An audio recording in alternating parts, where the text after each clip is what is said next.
All right, welcome back, ladies and gentlemen. Here we got season 2 recap show.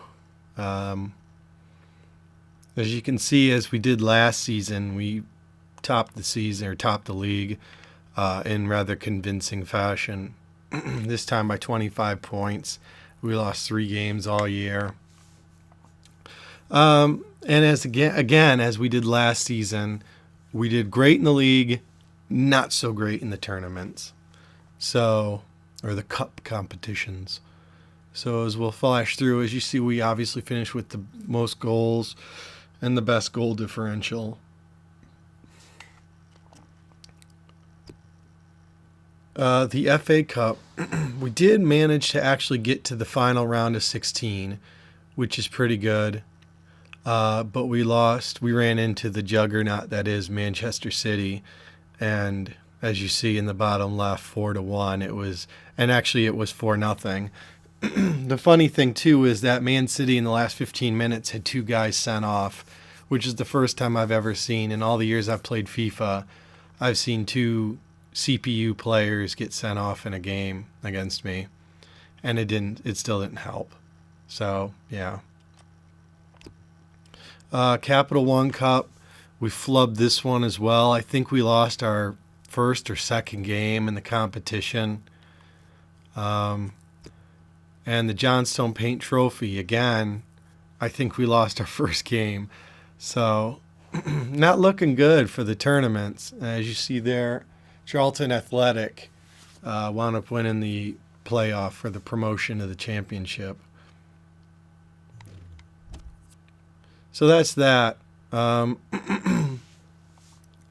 I guess I'll talk about things that are on my mind right now when we get there. Let's go to the squad report. I should also mention that the injuries in this game can be a bit of... I just play on default like 50 for injuries. And at one point in the season, we had 5 guys that were out for multiple months at a time. And this squad is already paper thin because of... we let a lot of guys go that were on their last year of the contract, and I didn't bother to replace them. And I did do the financial takeover this year, but for some reason I decided I would only buy like 3 really good players, and that was like all the money I could spend. So as you see, Andoa moved up 2 to a 67. Hey, I'm going to take a sip of my coffee. Hernandez moved up 4 to a 74. He missed a couple months in the season. Oh, yeah, I should also mention, we picked him up from Atletico Madrid, as you see there, for $5 million. He missed a few games, though, as I mentioned already. But he's a good young center back. Moved up 4 to a 74. Sarr moved up 4 as well to a 71. Portillo moved up 5 to a 69. And if you remember, we picked him up as a free agent last year. Zelalem moved up 3 to a 69. Bazoer moved up 3 to a 72. He's a guy we picked up from Ajax, as you see there, for $5 million as well. And we threw Woods in to sweeten the deal. This Gilberto S. Sanchez Aguiar moved up 4 to a 71, and we signed him in the offseason at the beginning of the season as a free agent. So that's a pretty good pickup. We signed Julian Brandt. He moved up 3 to a 75. We spent 10 mil for him, and that Saint Maximin guy we also threw in. Because he was the guy, if you remember last season, his stats didn't even budge throughout the whole year. So he's going to be the replacement. And we paid a pretty penny for him.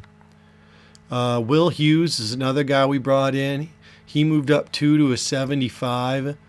And we paid 10 mil for him. And we threw in a Zog. He had a pretty good season. James Collins, he moved up 3 to a 70.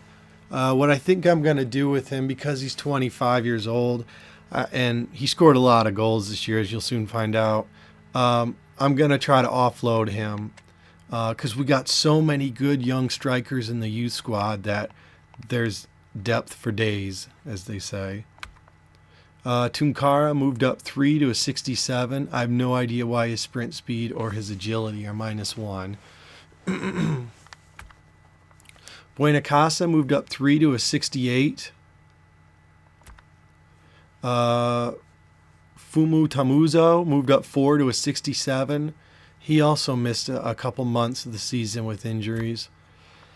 Burton moved up 4 to a 58. His contract expires in like 2 days, though. So he'll be moving on. Avdivai, however you say it, he moved up 4 to a 67. Oscar Gill moved up 4 to a 70. Ostunale moved up 5 to a 71. Catan, I think that's how you pronounce it, I guess, moved up 2 to a 64. Chase Miller moved up 1 to a 67. He's a player I bought in the January window in the middle of all the injuries we had. I just signed him, $2.3 million. That was not really cheap, but we signed him to basically act as cover. Kitchen is a youth player we promoted. He's a goalkeeper. He moved up 1 to a 67. Fuster is also a youth player we promoted. God, look at that. He's already a 72. That is just awesome. He's already worth almost $3 million. So, yeah. And he's not even the best one. Just wait. Jagog moved up 1 to a 65. Excuse me. He is a player that was a free agent that we signed just to add some depth. Ginley moved up 4 to a 60. Loy moved up 4 to a 68. Vada moved up 4 to a 68. Again, I don't know why his stuff's at minus up at the top, but oh well. Castelletto moved up 1 to a 62. I barely play this guy anymore, so I don't know if we're just going to sell him or if we're going to loan him out. Graham moved up 4 to a 66. He keeps demanding to be sold.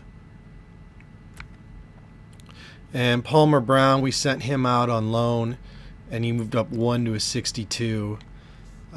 He wound up getting 12 games for Preston, but I don't know if he actually got a game in like the last 3 or 4 months. So that's the squad report.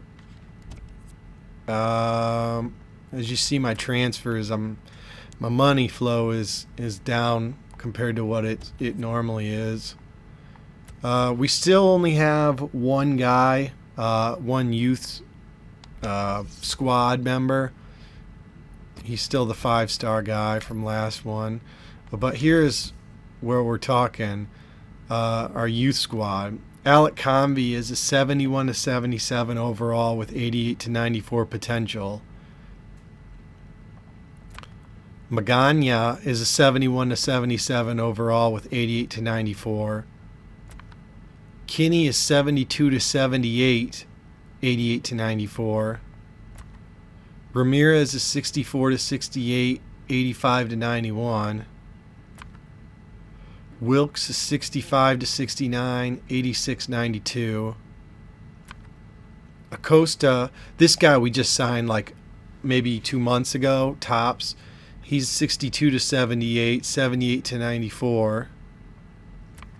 And then Remy Mwemba is 72 to 76, 89 to 94. That is sick.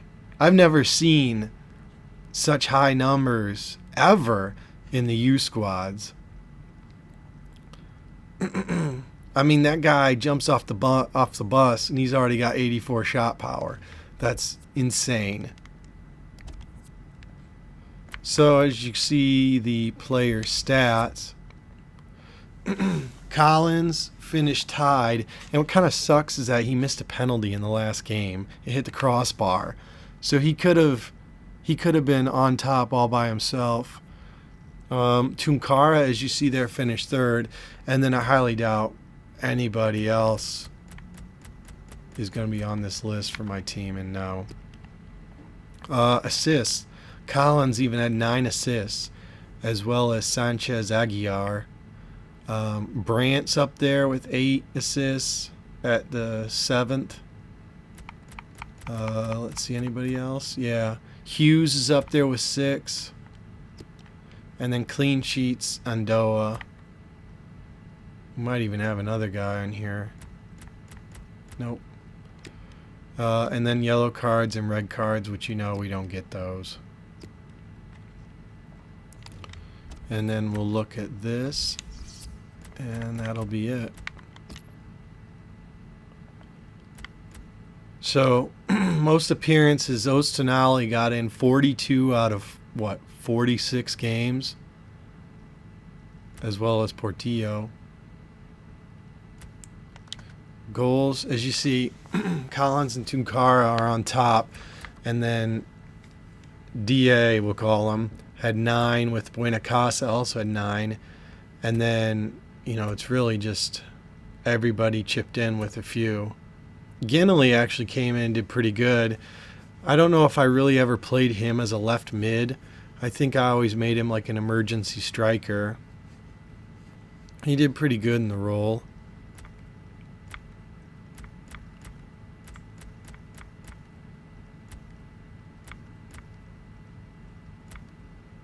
But yeah, I mean, I did play Kitchen a few games. As you see, he played 3 games at the end of the year. And I think his first shot that was on target, he let in for a goal through his arms. So I'm not sure if that is like a symbol of like what's to come, but it wasn't good. And I think in the 3 games he started, we drew 2 and we lost 1. So I'm not pegging that all on the goalkeeper, but it was kind of odd. So yeah, I mean that's about it. I don't really know what else to mention. I think everything's covered in this. So yeah, I mean, thanks for watching. I don't know if I'll how long it'll take me to get through the season 3 in the championship, with the Dragon Age game coming out in a few days. That's gonna probably take up a good chunk of my time playing that. And I'm getting over a cold, so if my voice sounds a little funky, there you go. But anyways, as always, thank you for watching, if you actually made it this far. And I'll catch you all in the next video I do. So yeah, adios.